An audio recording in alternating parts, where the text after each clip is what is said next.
Hey students, welcome to the first lesson in a unit called TrigApps, the applications of trigonometry.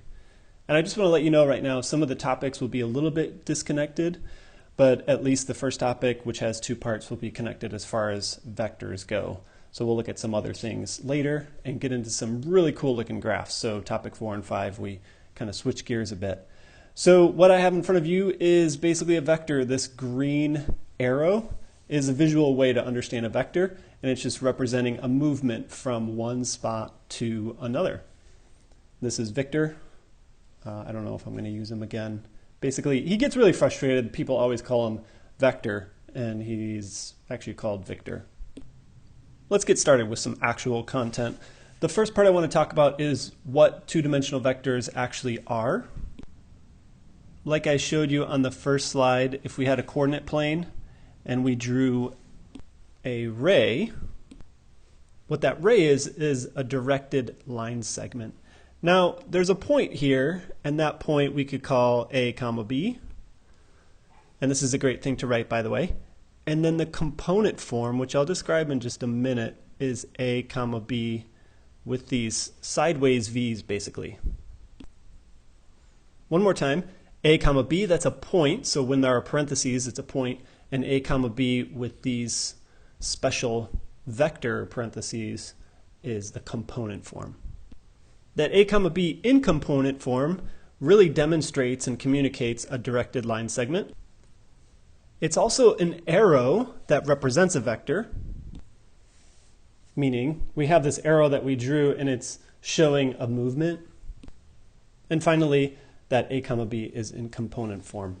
And again, what I mean by that is this A value, which is some sort of number, and B as well, they represent the movement along a coordinate plane. A meaning the value of the X, the movement, and B the movement for the value of B. Okay, that's just the definition, basically. All right, now the next thing is just to think about, hey, when you look at this vector on the coordinate plane right here, it is pretty clear that it's starting at the origin, or mostly clear, right? And that's not always the case. If a vector starts at the origin, the A comma B values basically represent the component and the point. But if the vector does not start at the origin, that ending point would be different.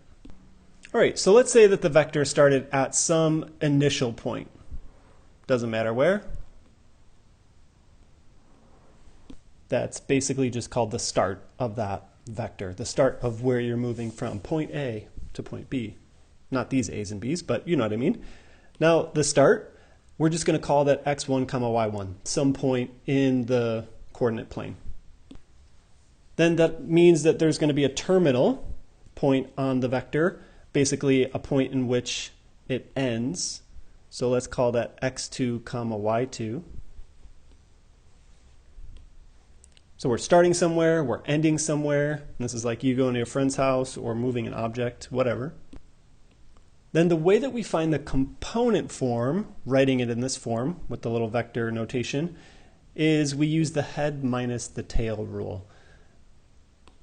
This piece right here is the head, and where we start is the tail. Oops. So kind of like a fish, right? The way that the fish swims, or the way that this vector is directed, is in the direction of the arrow or the head of the fish. You could easily confuse these, obviously. If you look at this, initial is where it starts. That's the tail. Wait a second. It kind of seems like the way that where I start is like where my head is telling me to go, you know, and that's the head. But it's a little opposite here. And it's really, I don't want you to think that it's just opposite, but just thinking about the vector itself. The start is the tail, you know, this piece right here, where you start. The end is the head. It's the, you know, where it's leading us to, you know. So head and end can be the confusing piece, I think. All right, back to the head minus tail rule. I just wrote it down here, and it's pretty simple. To find out the component form of the vector, we subtract the x components and we subtract the y components. But we must subtract them in the order listed. So head minus tail. Very good. Okay, let's take a look at the next thing, which is the magnitude of a vector. And this is a great mathematical concept, but it applies specifically for a lot of science and physics things. So magnitude literally just means the length of the arrow. But in practical terms, the magnitude of your movement is basically how much you moved. And then there's also a direction. So in physics, you always talk about magnitude and direction. And in day-to-day life, that makes sense because there's a magnitude to everything that you're doing and a direction. Now, you could talk about the magnitude of a temperature, like how intense it is. And that applies in a similar way to your movement. How intense is your movement? All right, where do you put this thing? Okay, let me say what this is first. If the v vector is a comma b in component form, this could be a thing that you could place next to the title, magnitude of a vector, to the right of it, or in the far right area of your space.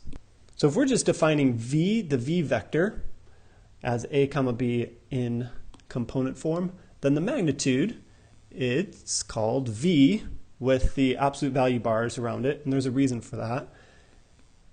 And we're squaring both a and b and taking the square root of it. So the magnitude of v is defined by the square root of the sum of the squares of the components. What we're basically doing, let's go back here, we're basically finding the length of this arrow. Like I said, the length of the arrow. And the way that we could do that is we could take each component, square it, make it positive, square root it, and it's still positive. And that gives us the value. All right, that's most of the definition stuff. Let's just do some examples here. Now we have 2 points that basically create a vector. And we're going to take this information and find out the magnitude. We have to do one thing first. We have to find the vector, I'll call it v, in component form. So I have to take the end and the head and compare them. Let's think before we do this. I guess I should tell you this actually. When we're given 2 points of a vector, we're always given the first point, where it started. Or it communicates what the vector is. So actually I left out a little bit of this. This is vector PQ. And P is the start of the vector or the tail. And Q is the end or the head. So that means we do 5 minus 3, head minus tail, comma 2 minus negative 4. Right? Head minus tail, head, part of the Q minus tail. And we'll simplify that. So the vector that represents P comma Q is 2 comma 6. Erg! I always struggle with those sideways bracket thingies. All right, at the end of this video, I'm going to have you try an exploration, which is on the next page of your booklet. And so this example will help you with that. We're not done with this though. The magnitude, and we're calling that absolute value of v, is equal to the square of 2 plus the square of 6, which is 4 plus 36, square root of 40, which is square root of 4 times the square root of 10, which is 2 root 10. That, my friends, is the exact answer.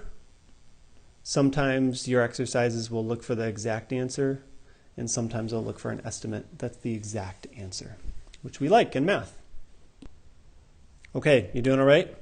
Here we go. Last thing, vector operations. Basically, vectors mostly act the way that normal numbers do. And we could add them, subtract them, and all that stuff. What we're going to do right here is simply find 3u plus v. So we're going to increase the magnitude of u by 3, which is called a scalar operation, and we're going to add the 2 vectors together, which is kind of representing 2 vectors moving. So you moving in one direction and another direction. And we're going to do that with these 2 vectors right here. So I'll do 3 times u first, which is 3 times 2, negative 1, which is 6, negative 3. So we're basically distributing that to that vector. And then we could add 3u plus v.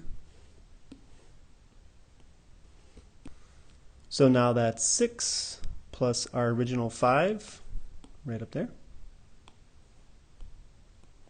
Still in component form, negative 3 plus 3, and that's equal to 11 comma 0. It's kind of fun when it actually becomes 0. It's like a vector moves up and then down, or down and then up, ends on the x-axis. And that, my friends, is 3u plus v. I'm going to leave you with just some rules here. You could pause this and jot these down. I'm not going to really talk about them because they're very intuitive and basically what we just did. Just letting u equal this component vector and v equals this one.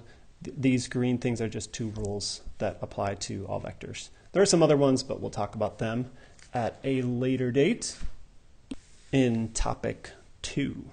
All right, well, that's all I want to share with you. I'm going to set you loose on an exploration. I would like you to go to the next page and complete 1 through 4. How do you know if you're doing everything right? I'm going to post the solutions for that for you so you could make sure that you know what you're doing. Okay. Hey, thanks so much for your attention.